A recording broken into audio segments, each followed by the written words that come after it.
جی شیخ recording شروع کرنا جی۔ إن الحمد لله نحمده ونستعينه ونستغفره ونعوذ بالله من شرور أنفسنا ومن سيئات أعمالنا من يهده الله فلا مضل له ومن يضلله فلا هادي له وأشهد أن لا إله إلا الله وحده لا شريك له وأشهد أن محمدا عبده ورسوله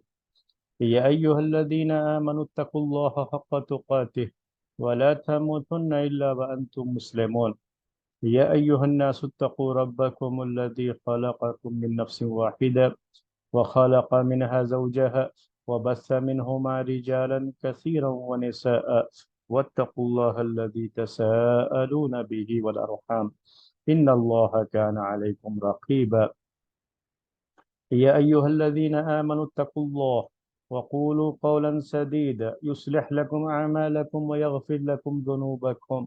ومن يطع الله ورسوله فقد فاز فوزا عظيما أما بعد فإن خير الحديث كتاب الله وخير الهدي هدي محمد صلى الله عليه وسلم وشر الأمور محدثاتها وكل محدثة بدعة وكل بدعة ضلالة وكل ضلالة في النار۔ محترم بھائیوں اور معزز خواتین، خلافت بنی امیہ کے تعلق سے ہمارا یہ درس آپ کی خدمت میں پیش کیا جا رہا ہے۔ اسلامک ہسٹری اور جو بھی اسلامی دور خلافت ہے اس کے تعلق سے یہ درس شروع کیا گیا۔ خلافت راشدہ کا بیان آپ کے سامنے آیا۔ خلفائے راشدین کے بعد خلافت بنی امیہ کے تعلق سے بات شروع کی گئی، اور اس کے پہلے امیر معاویہ بن ابی سفیان رضی اللہ تعالی عنہما، ان کے تعلق سے بات آپ کے سامنے آئی، ان کی خلافت کے تعلق سے آئی۔ ان کے انتقال کے بعد ان کے بیٹے یزید کو جب خلیفہ بنایا گیا، بلکہ ان کو خلیفہ امیر معاویہ رضی اللہ تعالی عنہ کے دور خلافت میں ہی نامزد کر دیا گیا تھا، اور جب خلافت کی گدی انہوں نے سنبھالی تو بڑا فتنہ رہا امت میں، بڑے اختلافات ہوئے، بعض لوگ ان کی خلافت کو تسلیم کرنے کے لیے تیار نہیں تھے، اور ان کا دور خلافت انہی فتنوں کا سر کچلنے اور حالات کو نارمل کرنے کی کوشش میں ہی پورا ان کا دور گزر گیا۔ اس کے بعد ان کے بیٹے چند مہینے کے لیے خلیفہ بنے، ان کو زیادہ دلچسپی نہیں تھی۔ پھر جو ہے مسئلہ پیدا ہوا تھا امت میں، اور اس دوران عبداللہ بن زبیر رضی اللہ تعالی عنہما نے بھی خلافت کی باغ ڈور سنبھال لی تھی، اور ادھر مروان بن حکم نے بنی امیہ کی طرف سے دوبارہ پھر سے اس خلافت کی، یا کہیے بنی امیہ کے امیر کی حیثیت سے انہوں نے ذمہ داری سنبھالی۔ اور جب ان کا زمانہ گزر گیا، عبد الملک بن مروان، ان کے بیٹے عبد الملک بن مروان یہ خلیفہ بنتے ہیں۔ کس طرح سے خلیفہ بنتے ہیں اور ان کی خلافت کے دور میں کون کون سے بڑے بڑے فتنے ہوئے، اور اندرونی طور پر یعنی خود ملک کے حالات اس وقت کے اسلامی خلافت کے تحت جو ملک آتے تھے، جو ریاستیں آتی تھیں، جو اسٹیٹس آتے تھے، وہاں کے جو حالات تھے، اور کس طرح سے فتنوں نے ایک کے بعد ایک وہاں پر سر اٹھایا۔ عبد الملک بن مروان نے بڑی سیاست کے ساتھ آہستہ آہستہ ان سارے فتنوں کو ختم کیا، اور اس پر غلبہ پا گئے، اور پھر سے پوری امت اسلامیہ ایک خلیفہ کے تحت آ گئی، اور وہ خلیفہ تھے عبد الملک بن مروان۔ تو عبد الملک بن مروان کے زمانے میں پھر سے پوری امت ایک جھنڈے کے تحت آ گئی، ایک خلیفہ کے تحت آ گئی، اور امت کے جو داخلی اختلافات تھے وہ ختم ہو گئے۔ اور جب اتحاد ہو جاتا ہے، اتفاق ہو جاتا ہے، تو اس کی اپنی بڑی برکت ہوتی ہے۔ یہ بار بار میں بات آپ کے سامنے اس تاریخ کے درس میں پیش کرتا رہتا ہوں۔ اس تاریخ کو پڑھنے کا ہمیں فائدہ یہی جو ہے نظر آتا ہے، جو بہت سارے فائدے ہیں اس میں سے ایک اہم فائدہ یہ کہ ہم اس تاریخ سے یہ درس بھی لیتے ہیں کہ جب کبھی بھی امت میں اختلافات شروع ہوئے تو پھر جو دعوتی سرگرمیاں ہیں دین کو پھیلانے اور اسلامی نظام حکومت کو پوری دنیا کو متعارف کرانے کا جو اسلامی جذبہ ہے وہ مات پڑ جاتا ہے، وہ دھیما پڑ جاتا ہے، وہ چال دھیمی پڑ جاتی ہے، اور آپسی اختلافات کو ہی حل کرنے میں پوری قوت لگ جاتی ہے، پوری طاقت لگ جاتی ہے، اور اس فتنے کی وجہ سے بہت سے مسائل بھی جنم دیتے ہیں۔ تو یہ بھی ہم نے آپ کے سامنے باتیں رکھی ہیں کہ کس طرح سے مختلف جو ہے گمراہ فرقے، یہ سیاسی جو اختلافات تھے، ان سیاسی اختلافات کے نتیجے میں کس طرح کے گمراہ فرقے دین کے اندر بھی آئے، خوارج کا ظہور ہوا، وہ بات آپ کے سامنے آئی۔ سب سے پہلا جو فرقہ اسلامی تاریخ میں ظاہر ہوا، جو گمراہ فرقہ رہا، وہ خوارج کا رہا۔ شیعوں کی طرف سے بھی علی رضی اللہ تعالی عنہ اور ان کے گھر والوں کو لے کر کے، اہل بیت کو لے کر کے ان کے جو غلط عقیدے رہے ہیں، یہ غلط عقیدے بھی اس طرح کے سیاسی حالات میں پروان چڑھتے رہے۔ اور اس کے پہلے میں نے آپ کو یہ بھی بتایا کہ جب ابن اشعث کا فتنہ سامنے آیا، اور وہ فتنہ کس طریقے سے عبد الملک بن مروان اور اس کی فوج نے اس فتنے کو ختم کیا،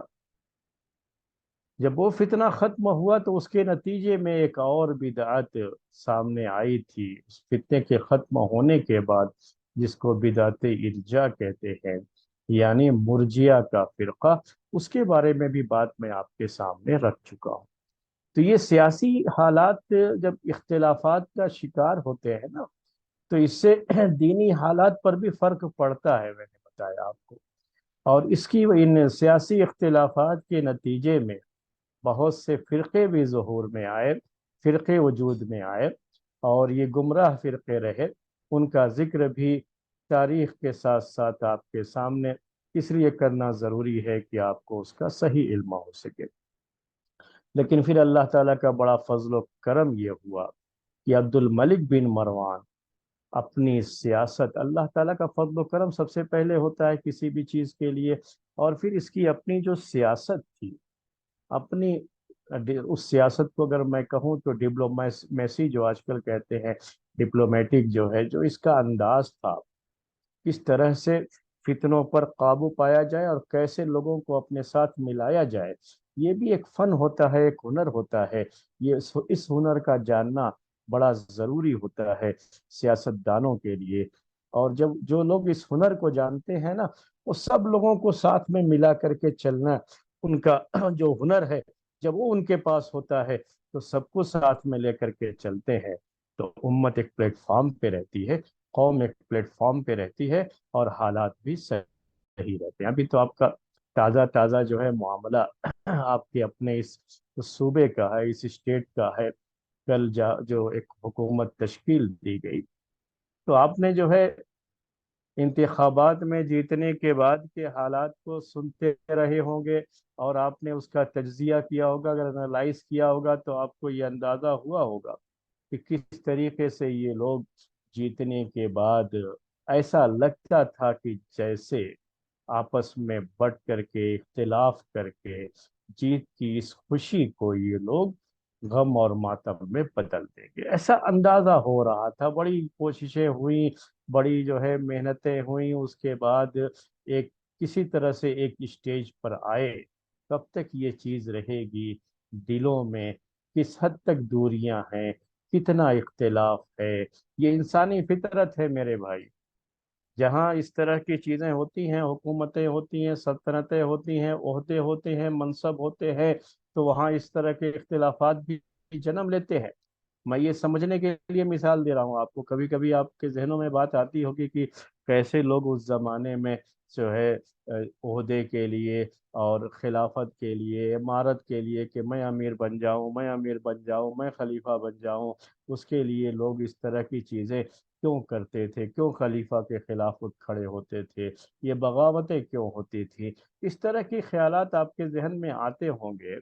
تو اسی لیے میں نے یہ تازہ مثال آپ کے سامنے پیش کی ہے۔ یاد رکھیے یہ انسانی فطرت ہے، یہ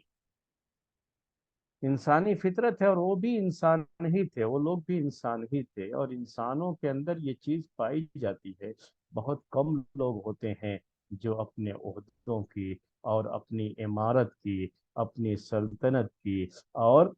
وہ خود مستحق ہوتے ہیں کہ ان کو خلیفہ بنایا جائے یا ان کو امیر بنایا جائے، انہیں گورنر بنایا جائے، انہیں ذمہ داری سونپی جائے، لیکن مستحق ہونے کے باوجود بھی اس کی قربانی دے دیتے ہیں کہ ان کے نزدیک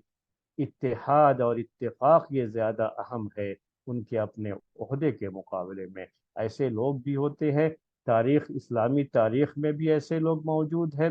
موجود رہے ہیں، اور ہمیشہ سے لوگوں نے اس طرح کی قربانیاں بھی دی ہیں۔ لیکن تاریخ کا ایک پہلو یہ بھی ہے کہ اس عہدے اور منصب کی لالچ میں ایسا بھی ہوتا رہا ہے کہ جو بھی خلیفہ وقت رہا اس کے خلاف اٹھ کھڑے ہونے کا معاملہ بھی رہا ہے۔ کبھی ایسا ہو سکتا ہے کہ عمارت اور عہدے کی لالچ نہ ہو، کچھ اور سیاسی مفادات ہو سکتے ہیں، یا یہ کہ کچھ اور دیگر اسباب ہو سکتے ہیں جن کی وجہ سے بعض لوگوں نے خلافت وقت کے خلاف اپنا جھنڈا بلند کیا اور اس کے خلاف اٹھ کھڑے ہوئے۔ تاریخ میں یہ ساری باتیں ہیں۔ تو میں نے آپ سے کہا یہ انسانی فطرت ہے، انسانوں کی طرف سے یہ چیزیں ہوتی ہیں۔ جب دین کا رنگ غالب آتا ہے تو اس وقت انسان ان چھوٹی چیزوں کو اہمیت نہیں دیتا، اور اس طرح سے جب دینی رنگ غالب آتا ہے نا، تقویٰ ہوتا ہے بہت زیادہ، اور اللہ تعالیٰ کے سامنے حاضر ہو کر کے جواب دہی کا احساس ہوتا ہے، تو پھر آدمی قربانیاں دیتا ہے، اور اپنی قربانی دے کر کے امت کے اتحاد کو باقی رکھنے کی کوشش کرتا ہے، اور ہمیشہ یہ خواہش ہوتی ہے کہ چاہے مجھے عہدہ نہ ملے کوئی بات نہیں، مجھے یہ چیز نہ ملے کوئی بات نہیں، میں امیر نہ بنایا جاؤں کوئی بات نہیں، میں منسٹر نہ بنایا جاؤں کوئی بات نہیں، لیکن امت کا یہ اتحاد پارا پارا نہ ہو، امت کا یہ اتحاد باقی رہے، یہ کوشش بھی ہوتی ہے لوگوں کی طرف سے، لوگ کرتے ہیں یہ۔ اس طرح کے اچھے لوگ بھی ہوتے ہیں، ہر زمانے میں رہے ہیں، اور تاریخ کے اس دور میں بھی جس میں ہم ہیں ایسی مثالیں بھی آپ کو مل جائیں گی کہ بہت سے لوگ ہیں جو اہل ہونے کے باوجود، یعنی اس قابل ہونے کے باوجود کہ ان کو جو ہے منصب دیا جائے، ان کو وزارت دی جائے، ان کو عہدہ دیا جائے، لیکن صرف جماعت کے اتحاد کے لیے وہ اپنے اس عہدے کی قربانی دے دیتے کہ نہیں مجھے کوئی بات نہیں، مجھے نہیں ملا تو کوئی مسئلہ نہیں، لیکن سب ساتھ مل کر کے کام کریں۔ تو یہ تھوڑی سی جو ہے بات تھی آپ کے سامنے پیش کی۔ عبد الملک بن مروان کے زمانے میں پھر سے اللہ تبارک و تعالیٰ کے فضل و کرم سے پوری امت اکٹھا ہو گئی۔ یہ داخلی جو فتنے تھے اس پر وہ غالب آ گئے، عبد الملک بن مروان، سب کو انہوں نے اکٹھا کر دیا۔ جب آدمی کے پاس اس طرح کے داخلی فتنے نہیں ہوتے نا، اختلافات جو ہے ان کو حل کرنے میں پوری طاقت لگ جاتی ہے، پیچھے ان سے بات کرو، ان سے بات کرو، یہ ان کو بیچ میں لاؤ، تو اس طرح سے وہ پوری طاقت اس کے پیچھے لگ جاتی ہے۔ جب پوری طاقت اس کے پیچھے لگ جاتی ہے، داخلی انتشار کو ختم کرنے کے پیچھے جب پوری طاقت لگ جاتی ہے، تو وہ طاقت جو گورنمنٹ چلانے میں استعمال ہونی چاہیے تھی،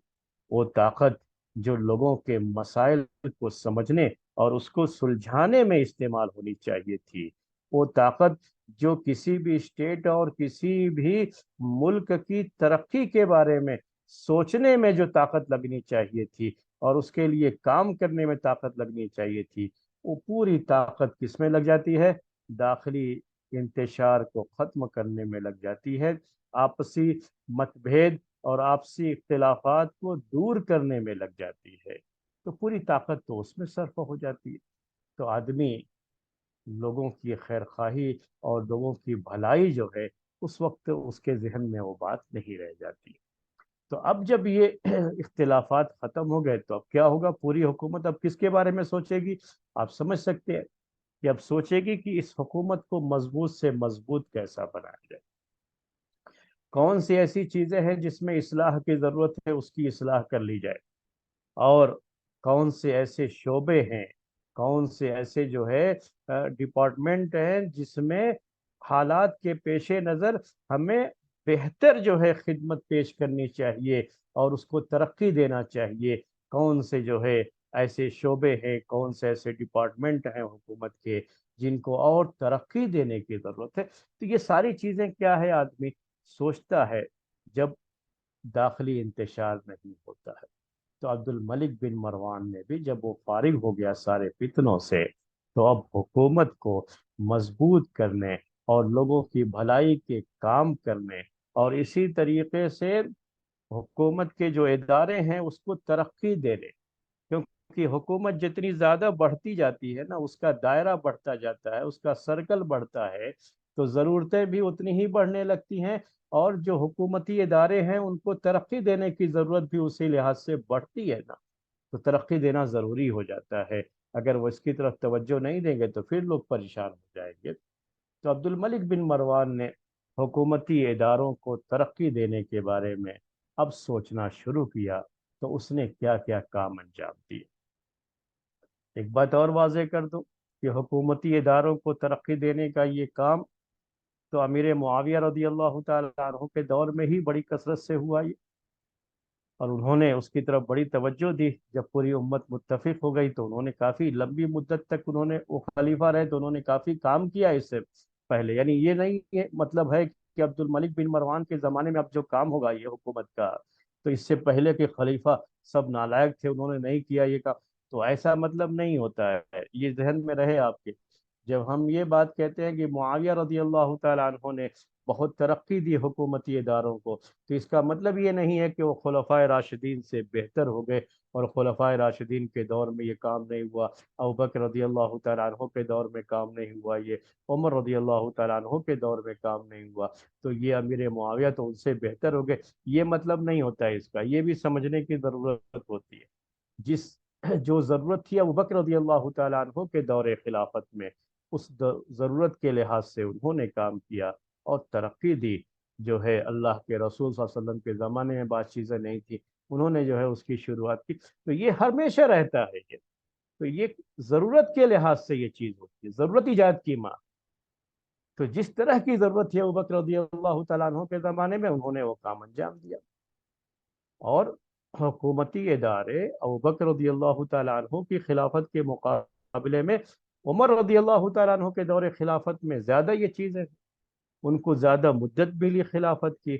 انہوں نے بہت سے اہم کارنامے انجام دیے ہیں۔ اس کا مطلب یہ نہیں ہے کہ ان کی خلافت ابوبکر رضی اللہ تعالیٰ عنہ کی خلافت سے بڑھ گئی، کبھی یاد رکھیے یہ مطلب نہیں ہوتا ہے اس کا، چونکہ عمر رضی اللہ تعالیٰ عنہ کے دور خلافت میں اسلامی فتوحات کا دائرہ بہت وسیع ہوا، تو اس لحاظ سے ضرورتیں بھی بڑھ گئی تھی۔ جب ضرورتیں بڑھ جاتی ہیں تو پھر اداروں کو ترقی دینا ضروری ہو جاتا ہے، اور اس لحاظ سے انہوں نے اپنے دور خلافت میں ترقی کی اس رفتار کو انہوں نے جاری کیا، باقی رکھا، تو یہ سلسلہ چلتا رہتا ہے۔ پھر امیر معاویہ رضی اللہ تعالیٰ عنہ کے دور خلافت میں جب اس طرح کی چیز ہوئی کہ دوبارہ امت پھر ایک پلیٹ فارم پہ آ گئی، تو دوبارہ پھر جو ہے حکومتی اداروں کو کافی ترقی دی گئی۔ اب اس کے بعد سے پھر آپ کے سامنے بات آ چکی کہ پھر وہ کیسے داخلی انتشار ہوئے، فتنے آئے، فتنے آتے گئے، ان سے مقابلہ اور آپس کی جنگیں، اسی میں جو ہے پورا وقت گزرتا رہا، اور حکومتی اداروں کو ترقی دینے کے بارے میں پھر آدمی نہیں سوچ پاتا ہے، تو یہ چیز تھوڑی ٹھپ پڑ گئی تھی امیر معاویہ رضی اللہ تعالیٰ عنہ کے بعد۔ تو پھر سے اس کام کو آگے بڑھایا عبد الملک بن مروان نے، جب دوبارہ پھر امت ایک پلیٹ فارم پر اکٹھا ہو گئی، اور داخلی جو بھی فتنے تھے ان سارے فتنوں پر عبد الملک بن مروان جو ہے قابو پا لیا۔ تو اس زمانے میں حکومتی ادارے کیا ہوتے؟ حکومتی اداروں میں ایک بڑا اہم کام اس زمانے کا، یعنی آج کے دور کے لحاظ سے میں استعمال کروں تو منسٹری جیسے آج کل ہوتی ہے نا، وزارتیں ہوتی ہیں حکومت کو چلانے کے لیے، تو جو ہے اس کو کام کو تقسیم کیا جاتا ہے اور الگ الگ وزارتیں بنائی جاتی ہیں۔ ان وزارتوں کے الگ الگ وزیر ہوتے ہیں، وہ کام دیکھتے ہیں، اور پھر ہر وزیر کے جو ہے یا اس کام کے لیے بہت سارے امپلائی ہوتے ہیں جو کام کو دیکھتے ہیں۔ یعنی ابھی آپ جانتے ہیں کہ بہت سارے افسران جو ہوتے ہیں، اصل کام تو وہی حکومتی جو کام ہوتے ہیں نا، تو جو اعلیٰ افسران ہوتے ہیں حکومت کی طرف سے، وہ لوگ کام دیکھتے رہتے ہیں۔ تو اب آج کل یہ چیز بہت زیادہ ہو گئی ہے، اس زمانے میں یہ اتنی زیادہ نہیں تھی وہ چیز، لیکن شروعات تو اسی زمانے میں اس کی کر دی گئی تھی۔ اس وزارتیں ہوتی تھی، اس میں سے ایک جو ہے وزارت، اس کو وہ لوگ دیوان الرسائل کہتے ہیں۔ تو کس طریقے سے عبد الملک بن مروان نے اس کو اہمیت دے کر کے، اس کو یہ پہلے سے بھی موجود ہے، پہلے کی خلافتوں میں بھی اس کی چونکہ ضرورت ہے، یہ وقت کی ضرورت ہے، تو ہر جو ہے دور میں یہ چیز رہی، لیکن اس وزارت کو دیوان الرسائل کا مطلب کیا ہوتا ہے؟ دیوان الرسائل کا مطلب یہ ہوتا تھا، رسائل آپ سمجھ سک جاتا ہے، اسی سے یہ رسائل ہے، متعین ہوتے تھے جو یہ لکھتے تھے اور لکھ کر کے بھیجتے تھے مختلف جو ہے گورنروں کے پاس، مختلف عاملوں کے پاس، جو بھی ان کے ماتحت کام کرنے والے لوگ ہیں ان کے پاس وہ لکھ کر کے بھیجتے تھے، اور اسی طریقے سے وہ بھی اپنے جو ہے خطوط جو ہے لکھ کر کے، لیٹرز لکھ کر کے خلیفہ کے پاس بھی بھیجتے رہتے تھے۔ تو یہ جب چیز جو ہوئی ہے عبد الملک بن مروان کے زمانے میں، اس کو بڑی ترقی دی گئی۔ کیوں ترقی دی گئی؟ کیونکہ حالات کا تقاضا تھا۔ اب جتنا جو ہے اسلام کی، اسلامی حکومت کا، اسلام ورڈ کا جتنا دائرہ سرکل بڑھتا جائے گا، دور سے دور تک جتنا یہ پھیلتا جائے گا، تو اتنا ہی خط و کتابت کا یہ سلسلہ بھی لازمی طور پر اس کو ترقی دینا ہوگا اور اس کو بڑھانا ہوگا، کیونکہ یہ وقت کی ضرورت ہے۔ تو یہ چیز جو ہے بہت زیادہ عبد الملک بن مروان نے اپنے دور میں اس کو خاص طریقے سے اہمیت دی۔ فوج جو بھیجی جاتی ہے مختلف جو ہے محاذ پر لڑنے کے لیے، تو فوج کے ساتھ بھی جو رابطہ ہوتا ہے خلیفہ کا یا گورنر کا یا جو ہے امیر کا، تو یہ سب رابطے بھی ظاہر سی بات ہے کہ اس زمانے میں اسی کے ذریعے، نہ خط و کتابت کے ذریعے سے ہی ہوا کرتے تھے، ان رسائل کے ذریعے سے ہی یہ رابطے ہوتے تھے ان کے ساتھ۔ یہ رابطے کی اور کوئی شکل نہیں تھی۔ اب آج کل تو وائرلیس پر پروگرام جو ہے میسج آ رہا ہے، کسی اور چیز پر آ رہا ہے، تو بہت سی اب چیزیں جو نئی نئی مشینیں ہیں اس سے فائدہ اٹھایا جا رہا ہے، لیکن اس زمانے میں تو سوائے یہ کہ آپ اپنا لیٹر لکھیے پین سے جو ہے اور اس کو بھیجیے، وہاں سے پھر وہ لکھ کر کے قلم سے وہ بھی لکھ کر کے وہ بھیجیں گے، اور یہ نظام ہی چلتا تھا، اس کے علاوہ اور کچھ نہیں ہو سکتا تھا۔ تو یہ نظام بڑی جو ہے اس کی طرف بڑی توجہ دی تھی عبد الملک بن مروان نے، کہ یہ پہلے سے موجود تھا لیکن اس کو ترقی دیا انہوں نے، اور اتنی کثرت سے خط و کتابت کا یہ کام ہوا، اور ایسے لوگوں کو اس کے لیے اپوائنٹ کیا جاتا تھا۔ خود خلیفہ بیٹھ کر کے ہر چیز لکھ نہیں سکتا ہے، ایسے لوگوں کو اپوائنٹ کرنا، جیسے اب آج کے دور میں ہوتا ہے نا کہ امپلائی اس کے لیے ہوتے ہیں، یا جو ہے حکومت کا کام کرنے کے لیے بھی جو ہے ہر جو ہے خلیفہ یا وزیر کا کوئی نہ کوئی پی اے ہوتا ہے، منسٹر ہوگا تو اس کا پی اے ہوگا، اور پرسنل اسسٹنٹ ہوگا جو ہے اس کا۔ تو اس طرح سے اس زمانے میں بھی خلیفہ ہو، امیر ہو، یا کوئی بھی جو ہے فوج کا سپہ سالار ہو، یعنی جو آرمی کا کمانڈر ہوتا تھا، ان سب کے پاس بھی ایسے لوگ ہوتے تھے جو ان کی طرف سے لکھنے کا یہ کام کریں، اور جو بھی پیغام آتا ہے اسے پڑھ کے سنائیں، اور جو پیغام دینا ہے ان کو لکھوانا ہے اسے لکھ کر کے وہ بھیجیں۔ تو یہ چیزیں جو ہے ہوتی تھی۔ عبد الملک بن مروان نے اس سلسلے میں اتنا جو ہے اہم کام کیا کہ اس کے پاس ایک آدمی تھا جو اس فن کا بڑا ماہر تھا۔ ہر ایک کے پاس رکھنا ہی پڑتا ہے کہ کس طرح سے کتنا جو ہے کیا لکھنا ہے، کہاں کیا ہدایت دینی ہے، تو وہ سب جو ہے خود جو ہے اسے لکھتا تھا، اور بہت بہتر انداز سے اس کو انجام دیتا تھا، اور جس کو خلیفہ عبد الملک بن مروان نے اس سلسلے میں زیادہ استعمال کیا، یا کہیے کہ زیادہ ان سے کام لیا، وہ قبیصہ بن زویب ہے۔ ان کے بارے میں یہ بات کہی جاتی ہے کہ یہ تو اتنا ان کا اونچا مقام ہو گیا تھا کہ جو بھی خلیفہ کے پاس مختلف جگہوں سے جو خطوط آتے تھے، جو لیٹرز آتے تھے، تو یہی پہلے پڑھتا تھا، اور یعنی خلیفہ کے سامنے پیش کرنے سے پہلے ہی یہ خود جو ہے ہر چیز کو خود جو ہے ہینڈل کرتا تھا، پڑھتا تھا، اور اس کے بعد جو ہے کیا لکھنا ہے، کیا جواب دینا ہے، خلیفہ کے مشورے سے جو ہے وہ جواب بھی بڑا بہتر انداز میں جواب لکھ کر کے بھی بھیجتا تھا۔ یہ ہمیشہ یاد رکھیے گا کہ چاہے خلیفہ ہو، کوئی منسٹر ہو، کوئی وزیر ہو، کوئی جو ہے گورنر ہو، جو بھی ہے، یہ خود ان کے پاس بہت زیادہ صلاحیتیں نہیں ہوتی تھیں۔ یعنی جو بڑے بڑے مشہور جو ہے آپ بادشاہ لوگوں کا نام سنیں گے نا، تو جب تاریخ پڑھیں گے آپ تو خود ان بادشاہوں کے پاس اتنی صلاحیتیں نہیں ہوتی تھی کام کرنے کی، اور یہ خود کرنا چاہیں تو نہیں کر پائیں گے، کیونکہ ان کا ذہن تو ویسے بھی سیاست میں ہمیشہ الجھا رہتا ہے۔ جن کا ذہن اس لکھنے لکھانے کے کام کے لیے فارغ نہ ہو تو وہ آسانی سے اچھی چیزیں، اچھے جملے بنا کر کے وہ نہیں لکھ پاتے۔ تو یہ لوگ کیا کرتے ہیں، اس کے بعد ان کے پاس ایسے امپلائی ہوتے ہیں، یعنی ایسے لوگوں کو یہ اپوائنٹ کر لیتے ہیں جو خود لکھتے ہیں ان کی طرف سے، اور صرف یہ اس کو پھر پڑھ کے سناتے ہیں، دیکھیے ہم نے آپ کی طرف سے یہ میسج بنایا، یہ پیغام بنایا، آپ کو یہی جو ہے لوگوں کو لکھ کے بھیجنا ہے، اور یہی جو ہے آپ کو تقریر کرنا۔ آج جو تقریریں ہوتی رہتی ہیں نا سیاست دانوں کی، آج بھی جو ہے یہ سب ان کی اپنی لکھی ہوئی نہیں ہوتی ہیں، لکھنے والے کوئی اور ہوتے ہیں۔ تقریر وہ تقریر لکھ کے دیتے ہیں تو صرف جا کر کے پبلک میں اس کو بیان کرتے ہیں، ان کا کام صرف اتنا ہی ہوتا ہے۔ لیکن کون سی بات، کون سا مدعا کب کس انداز سے اٹھانا ہے، یہ ساری چیزیں تو بڑے باصلاحیت لوگ ہوتے ہیں جو خود جو ہے یہ پوائنٹ وغیرہ لکھ کر کے ان کے سامنے پیش کرتے ہیں، ان کو سجھاتے ہیں، تب جا کر کے یہ پیش کرتے ہیں۔ تو عبد الملک بن مروان کے زمانے میں قبیصہ بن ذؤیب نے یہ کام بڑی اچھے انداز سے جو ہے انجام دیا تھا۔ اس کے علاوہ بھی دوسرے بھی بڑے جو ہے مشہور جو خط و کتابت کرنے والے اس زمانے میں مشہور رہے ہیں، اور وہ چیزیں بہت یعنی ادب کا حصہ ہوتی تھی۔ ہم جو عربک لینگویج پڑھتے ہیں نا، تو عربک لٹریچر میں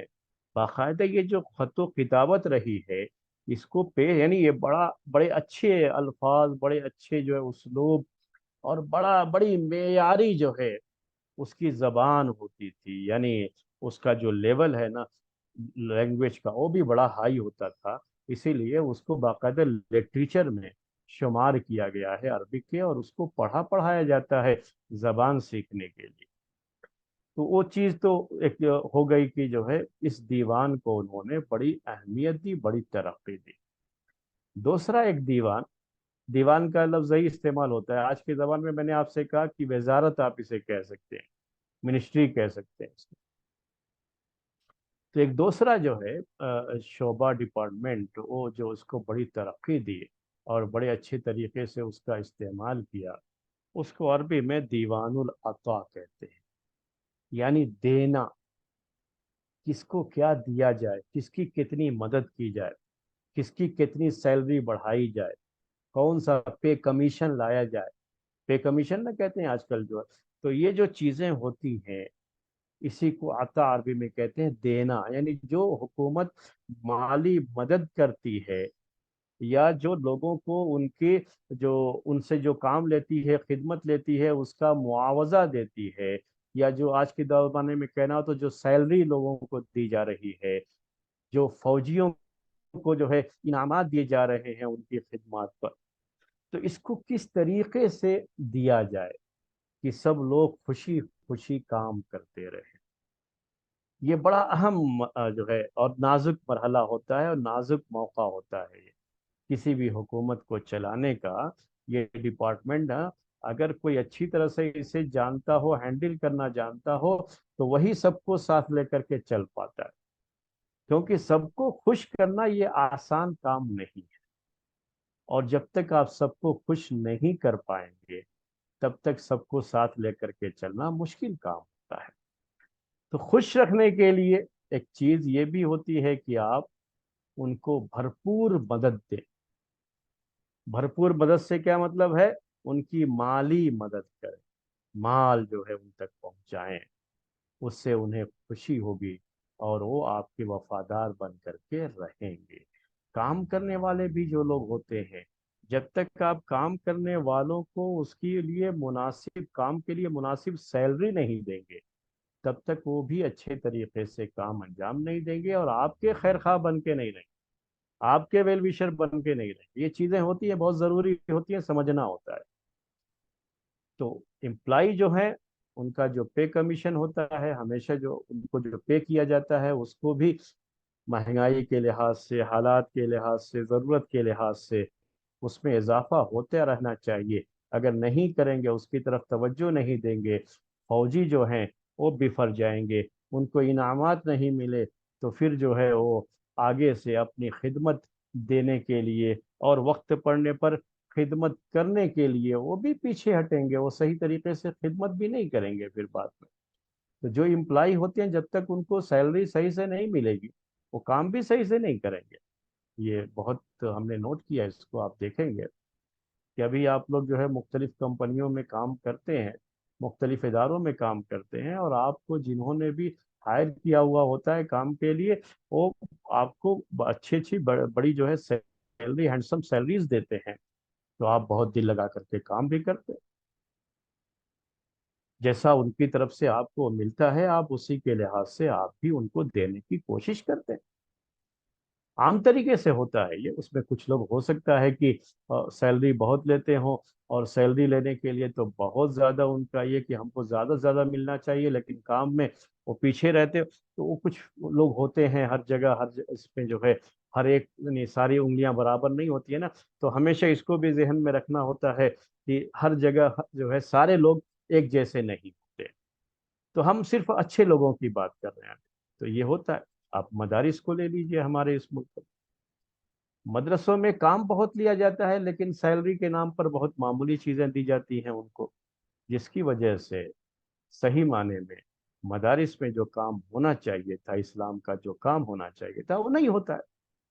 بس کسی طرح سے خانہ پوری ہوتی ہے۔ خانہ پوری کا مطلب یہ ہے کہ بس وہ لوگ دیکھ رہے ہیں ادارہ چل رہا ہے، اتنا ہی ہوتا ہے، ہاں یہ چل رہا ہے، یہ ہے۔ اب بہت سے بچے جو کہیں اور نہیں پڑھ سکتے، تو وہاں جا کر کے پڑھنا شروع کرتے ہیں۔ اسی طرح سے کسی کو اور کوئی کام نہیں ملا، تو وہاں پہ رہنا شروع کر دیتے ہیں، اتنا ہی ہوتا ہے۔ لیکن آپ دیکھ رہے ہیں کہ جیسے پہلے علماء تیار ہوتے تھے، علماء ہوتے تھے جن کو علماء کہتے ہوئے فخر محسوس ہوتا تھا، آج جو اداروں سے فارغ ہو کر کے ڈگری ہولڈر لوگ ہیں، ان کو علماء کہتے ہوئے شرم محسوس ہو۔ علم نام کی کوئی چیز ہی نہیں ہوتی، کیونکہ وہاں اس طرح کا اب نظم ہی نہیں رہ گیا ہے۔ جو پڑھانے والے لوگ ہیں ان کو صحیح طریقے سے سیلری نہیں مل رہی ہے، اس لیے وہ اپنی خدمت صحیح طریقے سے انجام نہیں دے سکتے۔ وہ زمانہ چلا گیا جب لوگ صرف اور صرف نہیں، میں کچھ بھی ہو روکھی سوکھی کھا کر کے ہی جو ہے تھوڑی سی ہی سیلری لے کر کے میں اللہ کے لیے خدمت کر دوں گا۔ کوئی بھی اللہ کے لیے خدمت نہیں کرتا ہے، اس کے گھر کی ضرورتیں ہوتی ہیں، آپ کی یہاں سے پوری نہیں ہوں گی، ادارے سے پوری نہیں ہوں گی، تو کیا کرتا ہے؟ وہ دوسری جگہوں پر کام کرتا ہے۔ تو اس کی جو صلاحیتیں تھیں، جو صرف مدرسے میں لگنی چاہیے تھیں، وہ دوسری جگہوں پر لگ رہی۔ اس لیے ظاہر سی بات ہے کہ جو اس کا معیار ہے، جو لیول ہے، وہاں پڑھائی کا جو لیول ہوگا، وہ سب کمزور ہوتا چلا گیا، اور اب تو اتنا کمزور ہو گیا ہے کہ ڈگریاں رہ گئی ہیں، دکھاوا رہ گیا ہے، اور لوگوں کو بتانا اور ان سے چندہ بٹورنا رہ گیا ہے، اور اسلام کی صحیح تعلیمات، معیاری تعلیمات اب ان مدارس میں نہیں رہ گئی۔ تو میں نے آپ کو یہ مثال دیا سمجھنے کی۔ تو یہ چیز، اس کی طرف دیکھنا بڑا ضروری ہوتا ہے، اس کو جو ہے جاننا بڑا ضروری ہوتا ہے۔ عبد الملک بن مروان نے اپنے دور میں اس کا بڑا خیال کیا۔ عبد الملک بن مروان سے پہلے امیر معاویہ رضی اللہ تعالیٰ عنہ نے خاص طریقے سے اس کی طرف بڑی توجہ دی تھی، اور وہ مشہور تھے اس کے بارے میں کہ لوگوں کو بہت نوازتے تھے اور مالی مدد بہت کرتے تھے، اور لوگوں کو اپنے ساتھ ملائے رکھنے کے لیے اور لوگوں کو جوڑے رکھنے کے لیے اس طرح کا کام کرنا پڑتا ہے۔ تالیف قلب کہتے ہیں اس کو جو ہے عربی میں۔ تو تالیف قلب کا مطلب یہی ہوتا ہے کہ لوگوں کو جوڑنے کے لیے کبھی ان کی مالی مدد بھی کرنا پڑتا ہے اور ان کا ساتھ دینا پڑتا ہے، اس طرح سے اس کو بھی بہت ترقی دیا تھا عبد الملک بن مروان نے اپنے دور خلافت میں۔ تو یہ جو ہے عبد الملک بن مروان خاص طریقے سے اپنے فوجیوں کے لیے، اپنے گورنروں کے لیے، اور اسی طریقے سے جو لوگ بھی اس کی حکومت میں کام کرنے والے لوگ تھے، یا جہاں سے بھی اس کو کوئی ڈر ہوتا تھا کہ جو ہے کہیں بھی کوئی جو ہے لوگ شاید دل سے کام نہیں کریں گے اگر ان کی مدد نہ کی جائے، تو وہاں بڑی کثرت سے وہ مدد کیا کرتا تھا۔ ایک مرتبہ تو حجاج بن یوسف نے اس کے پاس جو فوج تھی، جو فوج اس کے انڈر میں کام کر رہی تھی، اس فوج سے یہ کہا کہ یا اہل الشام قاتلوا علی عاطیات عبد الملک، کہ شام کے لوگوں جنگ میں حصہ لو عبد الملک بن مروان کی طرف سے، جو تمہیں عطیے مل رہے ہیں، اس کی طرف سے جو تمہیں مال مل رہا ہے نا، اس مال کے ساتھ لگ جاؤ اس میں، اور تمہیں ملتا رہے گا۔ تو یہ چیز جو ہے خاص طریقے سے فوجیوں کی جو سیلری ہوتی ہے، ان کی جو مالی مدد ہوتی ہے، سیلری کا سسٹم اس زمانے میں تو آہستہ آہستہ شروع ہوا تھا۔ شروع میں تو اللہ کے رسول صلی اللہ علیہ وسلم کے زمانے میں تو یہ سسٹم تھا ہی نہیں، ابوبکر صدیق رضی اللہ تعالیٰ عنہ کے زمانے میں بھی نہیں تھا۔ کچھ چیزیں جو ہے عمر رضی اللہ تعالیٰ عنہ کے دور میں شروع ہوئی، اور بعد میں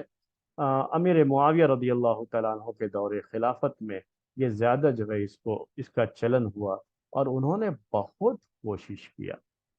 یہاں تک کہ لوگ الگ نہ ہوں، ہمارے ساتھ جڑے رہے، ان کو جوڑے رکھنے کے لیے بھی مال بہت خرچ کیا۔ اور عبد الملک بن مروان نے بھی یہ چیز کی کہ انہوں نے اس کو بہت ترقی دیا اور بہت جو ہے اس کا خیال رکھا، اور اس طرح سے لوگوں کو جوڑنے میں، اپنے ساتھ ملائے رکھنے میں وہ کامیاب بھی رہے۔ ایک اور جو ہے وزارت تھی، اس کو دیوان الخراج کہا جاتا تھا، یعنی جو ٹیکس وغیرہ وصول ہوتے تھے، خاص طریقے سے وہ غیر مسلم جو اسلامی حکومت میں رہتے تھے، تو ان سے بھی ٹیکس ایک طرح کا وصول کیا جاتا ہے، تو وہ بھی آپ جانتے ہیں۔ اسی طریقے سے اور بھی مختلف جو ہے پیداوار وغیرہ جو ہوتی ہے اور دوسری چیزیں ہوتی ہیں، لوگوں سے جو وصولی کا معاملہ ہوتا ہے، تو اس وزارت کو بھی اس نے کافی ترقی دیا اور اس کا نظام بھی کافی بہتر بنایا، اور کافی لوگوں کو اس کام کے لیے اس نے رکھا۔ جتنا آپ کام بڑھاتے جائیں گے تو ظاہر سی بات ہے کہ اتنا ہی جو ہے نوکری کی جگہیں جو ہے نا، یہ جو آپ کہہ سکتے ہیں کہ آج کے زمانے میں جسے کہا جاتا ہے کہ ویکنسیز، تو اتنی ویکنسی بھی تو آئے گی، لوگوں کی ضرورتیں پڑیں گی، ان کو بھرتی کیا جائے گا، ان کو جو ہے مختلف لوگوں کو جو ہے نوکریاں مل جائیں گی اس میں۔ تو یہ ساری چیزیں وہ کرتے رہتے تھے، آگے بڑھاتے تھے، لوگوں کو کام کرنے کا بھی موقع ملتا تھا، اور بڑی بڑی رقمیں جو ہے ان کو اس طریقے سے حاصل بھی ہوتی تھیں۔ اور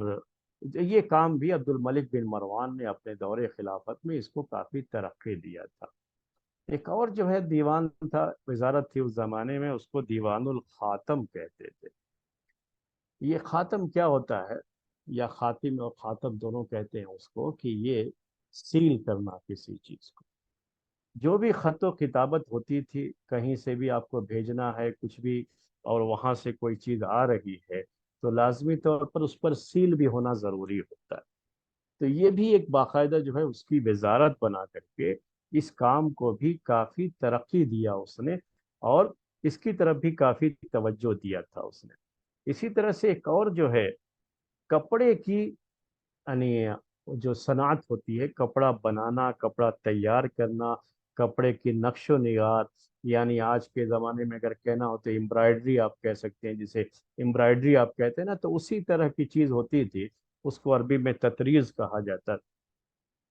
تو یہ بھی ایک باقاعدہ وزارت بنا لی تھی اس نے، عبد الملک بن مروان نے، اور اس کی طرف توجہ دیا۔ اس کی وجہ یہ ہوئی کہ خود عبد الملک بن مروان اور اس سے پہلے امیر معاویہ رضی اللہ تعالیٰ عنہ کے دور میں بھی یہ چیز رہی کہ یہ کافی اچھے کپڑے پہنتے تھے یہ لوگ، کافی نقش و نگار والے، یعنی ڈیزائن، آپ کے آج کے دور میں کہنا تو کہتے ہیں ڈیزائن والے، جس پر کافی ورک ہوتا تھا، کافی کام کرنا پڑتا تھا اس کو تیار کرنے کے لیے۔ اسی طریقے سے خلیفہ کے جو بھی ماتحت لوگ ہوتے تھے، ان کے جو اس کے امیر ہیں، گورنر ہیں، اور جو بھی مختلف عہدوں پر منصب پر کام کرنے والے لوگ ہوتے تھے، تو وہ بھی بڑے بڑے لوگ ہی ہوتے تھے، ان کے پاس بھی پیسے ہوتے تھے، تو وہ سب بھی اچھے اچھے کپڑے ڈیزائن والے پہنا کرتے تھے۔ تو ان سب کپڑوں کی تیاری بھی تو ہونی ہے۔ تو اس طرح سے لوگوں میں ایک کام ہو گیا، لوگ کام کریں گے تو اس کپڑے کی صنعت کو،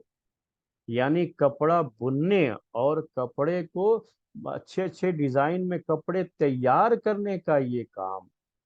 عبد الملک بن مروان کے زمانے میں بڑی کثرت سے ہونے لگا۔ اس کو لوگ جو ہے اس زمانے کی ترقی کے لحاظ سے سمجھتے ہیں، لیکن آپ اس یوں بھی سمجھ سکتے ہیں کہ اللہ کے رسول صلی اللہ علیہ وسلم کے زمانے میں تو بڑی سادگی تھی، اور لوگوں کی وہی سادگی والی زندگی تھی۔ خلفائے راشدین کے پورے دور میں بھی وہی سادگی تھی، کہیں بھی اس طرح کی چیزیں نہیں تھیں، یعنی جو ظاہری جو ہے جو دکھاوا ہوتا ہے دوسروں کو، یا جو ہے جو اچھے سے اچھا کپڑا پہننا، اچھے سے اچھا کھانا، یہ جو چیزیں ہوتی ہیں جو اب آج کل بھی بڑی کثرت سے ہیں، تو اس زمانے میں یہ امیر معاویہ رضی اللہ تعالیٰ عنہ کے دور سے ہی اس کی طرف سلسلہ شروع ہوا تھا کہ اس کی طرف لوگ توجہ دینے لگے تھے زیادہ۔ اور عبد الملک بن مروان کے دور میں تو کافی جو ہے اس کے بارے میں، کافی کہہ لیجئے اگر میں لفظ استعمال کروں تو کافی فیکٹریاں کھل گئی تھیں اس کی، اچھے اچھے کپڑے تیار کرنے کی۔ ان کو جو ہے دور الطراز کہا جاتا تھا اس زمانے میں، اور خود جو ہے عبد الملک بن مروان نے اس کی طرف بڑی توجہ دی، اور اس صنعت کو اور اس کاریگری کو اور اس طرح کی مینوفیکچرنگ کو اس نے بہت اپنی طرف سے اہمیت دے کر کے اس کو بہت ترقی دیا، اس کو بہت آگے بڑھایا۔ ایک اور دیوان، ایک وزارت ہوتی تھی، اس کو دیوان البرید کہتے تھے عربی میں۔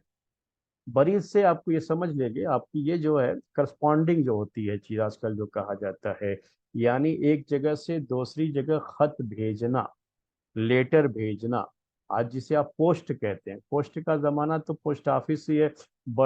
ہمارے ملک میں بڑی زیادہ جو ہے اس کا بڑا چلن بھی رہا ہے۔ اب وہ چیز ختم ہو گئی ہے کیونکہ اب اس کی ضرورت نہیں رہ گئی، لیکن پہلے چونکہ وہی چیز اہم ہوتی تھی، کہیں بھی ایک جگہ سے دوسری جگہ خط کو پہنچانا ہے، تو خود خلیفہ کے جو خطوط ہوتے تھے، اس کی طرف سے جو گائیڈ لائن ہوتی تھی، جو مختلف اس کے گورنروں کو پہنچانا ہے، جو اس کے فوجی افسران کو پہنچانا ہے، تو یہ سب چیزیں خط و کتابت سے ہی نہ ہوتی تھیں اس زمانے میں۔ تو اس کو پہنچانے کا کام جو ہے، راستے میں پہنچانے کا کام، اس کو ترقی دینا بھی بہت ضروری ہے۔ تو باقاعدہ دیوان البرید کو بھی، یہ برید کا دور تو اللہ کے رسول صلی اللہ علیہ وسلم کے زمانے سے ہی چل رہا، کیونکہ یہ ضروری ہے نا کہ ایک جگہ سے دوسری جگہ پیغام جب بھیجنا ہے تو راستے میں اس طرح کے انتظامات کیے جائیں۔ تو اس کو کچھ ترقی دیا عمر رضی اللہ تعالیٰ عنہ نے اپنے دور خلافت میں، بعد میں امیر معاویہ رضی اللہ تعالیٰ عنہ کے دور خلافت میں اس کو اور ترقی دی گئی، اور عبد الملک بن مروان کے دور خلافت میں اس کو بہت زیادہ منظم کیا گیا، اور بہت جلدی کوئی بھی خط، کوئی بھی پیغام خلیفہ کے پاس سے دوسروں تک جتنی جلدی ہو سکے پہنچنے کا یہ انتظام اس کے دور میں بڑی تیز رفتاری کے ساتھ یہ پوسٹ کا یہ نظام اس نے بنایا اور کام یہ کیا، بڑا اچھا کام کیا اس سلسلے میں۔ تو اس کا نام اس کے لیے بھی لیا جاتا ہے کہ اس نے اس کی طرف بھی توجہ دی۔ ایک اہم کام جو اس کی دور میں ہوا، اور اسلامی تاریخ میں یہ کام، اس کو بڑی ہی اچھی نگاہ سے دیکھا گیا، جس کے نتیجے میں بڑے بڑے علماء، بڑے بڑے فضلاء، بڑے بڑے عربی کے ماہرین غیر عرب میں، جو اصلاً عرب نہیں تھے، ان کے اندر جو ہے بڑے بڑے علماء جو ہے پیدا ہوئے، بڑے بڑے محدثین پیدا ہوئے، اور جو ہے بڑے بڑے جو ہے لکھنے والے پیدا ہوئے اور عربی کے ماہرین پیدا ہوئے. وہ ایک کام اس نے شروع کیا تھا اپنے دور خلافت میں. اس کے بعد اس کام کو ایسا اس نے رفتار پکڑی کہ بعد میں بھی وہ چلتا ہی رہا اور اس کے نتیجے میں بہت فائدہ ہوا لوگ. وہ تو یہ جو ہے ٹاپک ہے، ہم انشاءاللہ آئندہ ہفتے آپ کے سامنے پیش کریں گے. اس کو تعریب کہتے تھے اس زمانے میں، یعنی ہر چیز کو عربی میں کرنا، عربی میں کرنا. تو اس میں یہ ہوتا تھا کہ جو پرانے زمانے کی جو خاص طریقے سے یونانی میڈیسین تھی، جو اس زمانے کے جو یہ ہوتا تھا فزکس اور جو ہے یہ کیمسٹری وغیرہ، تو یہ لفظ تو نہیں استعمال کرتے تھے، کیمیا کا لفظ وہ لوگ استعمال کرتے تھے عربی میں ایک لفظ. تو وہ سب جو کتابیں تھیں وہ دوسری زبانوں میں تھی، یونانی زبان میں تھی. اس کو عربی میں ترجمہ کرنے کا کام اس کے دور میں وہ شروع ہوا تھا. حالانکہ یہ تو بعد میں عباسی دور خلافت میں بہت زیادہ ہوا یہ، لیکن شروعات اصل میں یہاں سے ہوئی تھی. اور اس میں صرف یہی نہیں تھا اس کو عربی بنانے کا، بلکہ جو بھی حکومتی ادارے ہیں اور خلافت کی جو آفیشیل لینگویج ہوگی، آج کی زبان میں کہوں میں سرکاری زبان جو ہوگی، ہر جگہ جو یوز کی جائے گی وہ صرف عربی ہوگی. تو اس کی طرف اس نے توجہ دیا تھا اور باقاعدہ اس کے لیے بھی ایسی وزارت بنا دی تھی کہ ہمارا جو بھی کام ہوگا، آفیشیل کام جو ہوگا، سب عربی میں ہونا ہے. تو اس کا فائدہ کیا ہوا تھا یہ چیز شروع کر کے؟ کیونکہ جو نئے نئے جو ہے جگہیں جو فتح ہو رہی تھی نا، عراق کا پورا ایریا اور دوسرا جو ہے، میں اس کا ذکر انشاءاللہ آئندہ ہفتے کروں گا. تو اکثر جگہوں پر جو زبان تھی نا وہ عربی کے علاوہ دوسری زبانیں تھیں اس زمانے میں. تو یہ تو پرسین ایریا تھا تو فارسی زبان تھی جو. تو اسی طرح سے اور جو دوسری جگہوں پر دوسری زبانیں تھیں. عرب جو ہے عربی زبان بہت زیادہ پھیلی ہوئی نہیں تھی. ابھی جو آپ کو عرب کنٹریز کہتے ہیں نا، آپ وہاں عربی زبانیں چلتی ہیں. تو بہت ساری ایسے علاقے یہ جو ہے جو ملک ہیں اس زمانے میں یہاں دوسری زبانیں تھیں، لیکن ایسا عربی کا چلن وہاں پہ کرا دیا گیا تھا اس کے ذریعے سے، عبد الملک بن مروان کے ذریعے سے یہ چیز شروع کی گئی تھی، جو بعد میں اور ترقی کی اور جو ہے اتنا چلن ہو گیا کہ یہ سب علاقے جو ہے وہاں کے لوگ صرف عربی بولنا شروع کر دیے اور وہ عرب کنٹریز میں شامل ہو گئے بعد میں. تو وہ چیزیں کیسے ہوئی تھیں انشاءاللہ آئندہ ہفتے آپ کے سامنے پیش کریں گے. آج کا یہ درس یہیں پر ختم کرتے ہیں، وقت ہو گیا ہے. تو بات کو یہیں پر میں اپنی ختم کرتا ہوں. انشاءاللہ پھر جو ہے یہ بات جو ابھی میں نے پیش کی آپ کے سامنے، جسے تعریب کہتے تھے، تعریب الدیوان کہتے تھے اس زمانے، تو اس کا ذکر انشاءاللہ کیسے اس کو ترقی دیا تھا عبد الملک بن مروان نے، وہ بات آپ کے سامنے پیش کریں گے. اب ہمارا تفسیر کا جو تزکیہ کی کلاس ہے، تزکیہ نفس، وہ کلاس شروع ہوگی جس میں قرآن کی تفسیر آپ کے سامنے پیش کی جاتی ہے.